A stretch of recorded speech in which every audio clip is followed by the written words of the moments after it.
threw away. So this is the first stop, I guess you could say, in the sorting process for us. This is what we call our pre-sorting area, and everything comes across this conveyor belt here. It's all been nice and smoothed out, and we've got guys that are looking for, I guess you could call them problem items, things that would pose challenges for the other equipment. So that's things like big pieces of scrap metal, wire, things that would get bound up and wrapped up in there and cause mechanical issues. There's also big rigid plastics that we pull out. And then sometimes people do just put garbage in their recycling cart. We strongly discourage that. It still happens though, so we are pulling that out as well at this point. Okay, Kurt, our next step is where you're separating cardboard. Tell us what happens in this next machine. Yeah, so this is what we call our cardboard screen, and what it does is it mechanically separates out every large piece of cardboard for us. So rather than having to manually by hand pull off every single big piece of cardboard, we've got this machine that does it for us.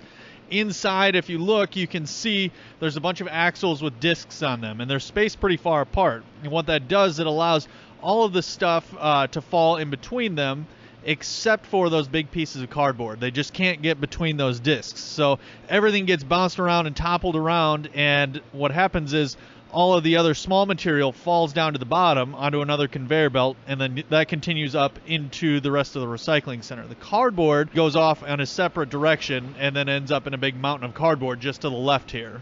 So this is the big glass breaker, right? Yep, so we take glass bottles, jars, etc.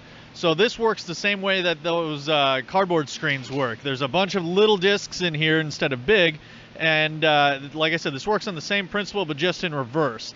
All of the material falls on top of here and gets bounced around. When the pickle jar, that wine bottle that you recycle, hits this, it gets shattered into 1,000 little pieces. All those little shards of glass fall in between those discs.